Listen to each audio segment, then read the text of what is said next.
So in this video, if you've ever wanted to learn how to prepare a brisket, which is a very large cut of meat, I'm going to show you how. So for me, I didn't have any rub. So as you see here, I'm actually making my own rub. If you look on the left side of the screen will be a list of the teaspoons and tablespoons, but basically it's got salt. 2 tablespoons of salt. It's got 2 tablespoons of pepper. What I did is I doubled the recipe because I put a lot of rub on my brisket. Now some will say, hey, you need to put mustard on it and rub it all around as a binding agent. It's not necessary, but if you want to put mustard on, that's fine. You know, there's a lot of people that make ribs, they do that. But basically, here you see me putting in onion powder, garlic powder, paprika, a little bit of smoked paprika. I already said salt and pepper, some onion powder, and also some turmeric. And I also put a little bit of chili powder. These are the spices that I like, and you have to make sure you get your balance right, because if you put too much of one, it just won't taste right. So it's usually your salt and pepper is going to be your bigger tablespoons, and then usually all your other spices is usually about a half a teaspoon. Things like your turmeric and your garlic powder and your garlic salt and things of that nature. But you can season it how you seem fit based on your taste preference. This is just how I tend to do it. I also put a little bit of sugar in mine for sweetness, not a whole lot. I've heard some say they like the caster sugar. Typically for me, I'll use just regular brown sugar, which I like the taste of. And then you just mix it up. You know, you crush up any clumps. I also put a little bit of cornstarch in mine. As you can see, it's about 2 half teaspoons, which is about a teaspoon. And then crush up all the clumps. As you can see here, I'm tasting it. So what you see me doing here, I have an old container of red pepper flakes because I didn't have a container. So I dumped a few of the red pepper flakes in this mix. It's not going to hurt it. I like a little bit of spice. And now I'm just dumping that mix that I just made into this shaker container so I have something to shake over my brisket. Now I also had some difficulty, so there's a part of the process that you won't see. That's me basically placing it into the smoker. But basically, so here on the top of your brisket, you'll notice there is a lot of fat. And what I'm doing here is I'm using my knife and I'm trying to remove some of the thickness. You want to leave a little bit of fat, but not a whole lot. Again, it depends on preference. I tend to like about 1/4 inch or less of a fat cap left over. As you can see here, I'm probably trimming a little bit too much off, because fat, if you don't know it, it actually brings flavor to your meat. And just be careful. As you can see, I keep moving my hand out of the way. I don't want to cut my fingers. You also want to make sure you have a very sharp knife when you're cutting this fat off of the brisket. Now this brisket here is probably about 8-9 pounds. Again, they come in different sizes. And this is probably the most tedious part of the process, is just prepping the meat for the cook. Now some people will actually do this the night before, and they'll take their rub and they'll put their rub all over the brisket and they'll put it in the refrigerator because they believe that allows some of the flavors from the rub to get down into the meat. I don't know if I agree with that or not, but that's just what I heard. And because I'm not an expert, a lot of times I will follow that advice just to see if it works. But for me personally, I don't know if it makes that much of a difference or not, because I've done it a few times now.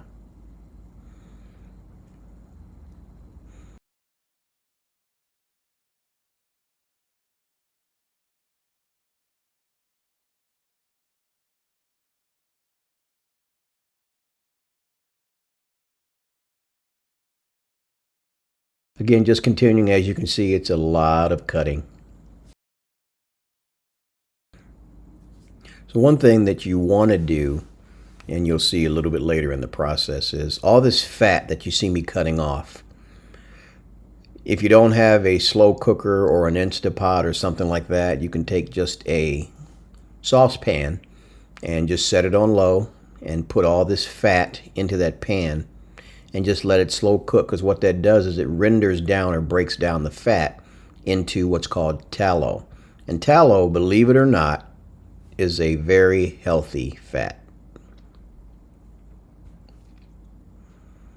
So all this fat that you see is going to end up in my my Instapot, and I'm going to let it cook for several hours while I'm preparing this brisket, because this brisket's going to take about 12 hours total time. So unless you have a lot of time, I wouldn't even attempt to tackle this. Your initial cook where you're smoking it, you're looking at least 10 hours. Typically what I do is I take a bottle of apple cider vinegar. Some people take beer, and as it gets further along into the cook, after probably about 5 or 6 hours, it starts to dry out a little bit. So I will open up the smoker and I will spritz the actual brisket, especially around the edges where the edges tend to crisp up. And again, as you can see, a lot of fat to remove from this brisket.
So on the back here, you can see what looks like silver skin. I believe that's what they call it. It's this layer of looks like gray matter. That does not render down well when you're cooking, so you want to just kind of slide your knife up underneath it like I'm doing and cut as much of that off as you can. I believe that's what they call it, silver skin or something to that effect.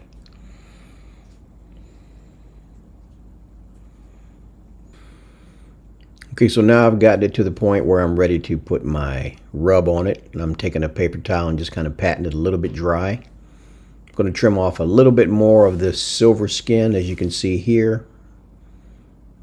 I don't need it. Now these little flat edges that you just saw me trim off, those tend to get kind of hard.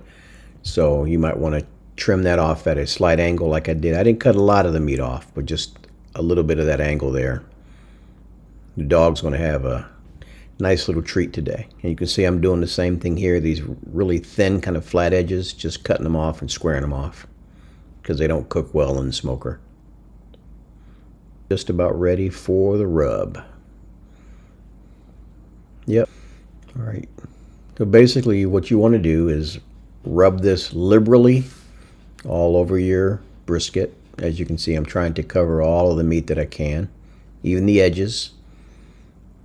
And then I will just kind of rub it in and push down on it so it'll stick. And I said earlier, some people are huge proponents of using like some sort of a binder like mustard. And I've done that before when I've made my ribs. I'll use mustard sometimes, but I don't really think it's really all that necessary. It's just something that the quote-unquote experts swear by. But again, you can see just liberally just spread this stuff all over your brisket and get it good and covered.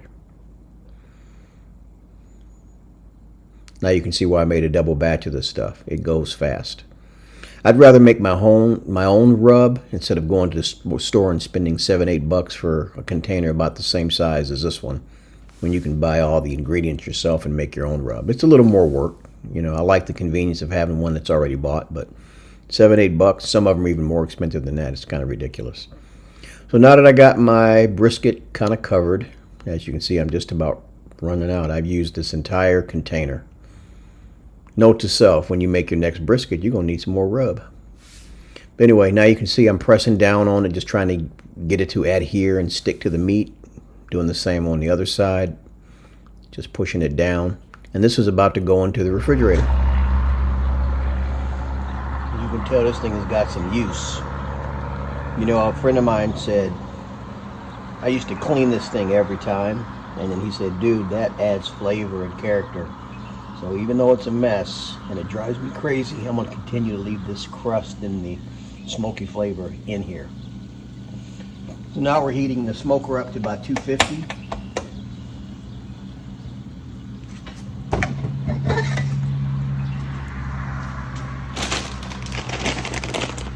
I like to use hickory smoking chips. This particular electric smoker has this little tray where you put your chips in.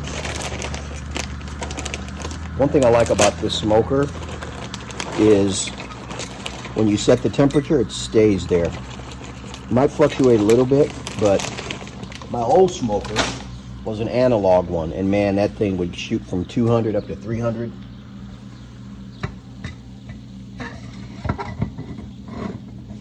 Alright, just gonna get some smoke going.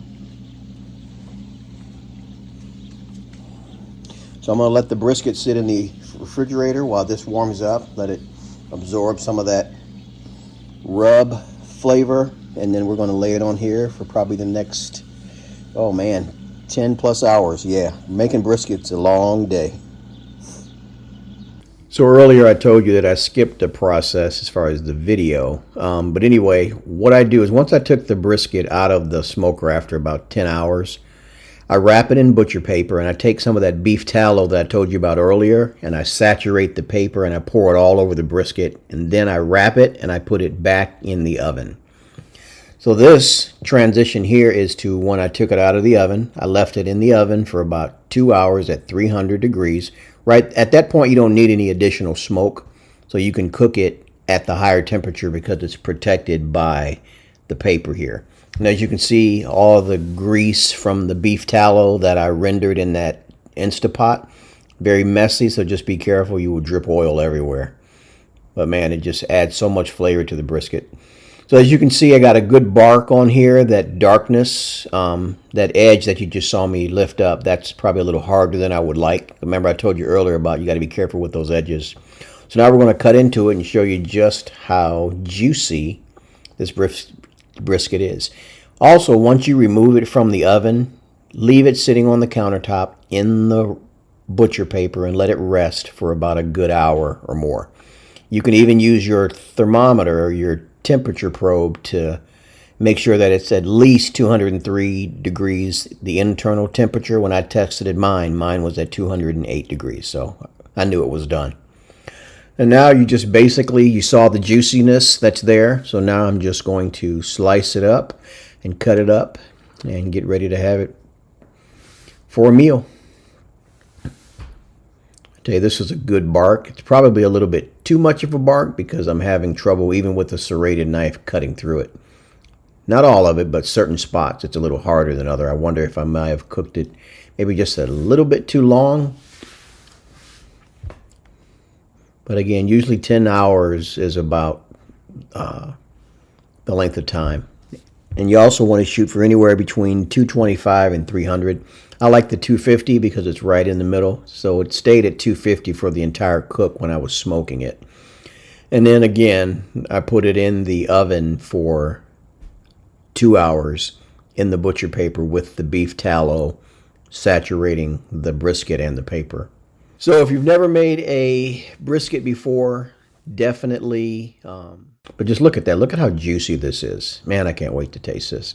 I wish I had smell-o-vision so you guys could smell what I'm smelling. A lot of flavor, very juicy cut of meat, and I think one that, if your family, you're meat eaters, one that your family would really enjoy. So, again, I will make sure that I link the smoker that I use in the description section. Anyway, as always, make sure you like this video if you haven't already. Also, subscribe to the channel. I love you all, and I will check you on the next one. Later.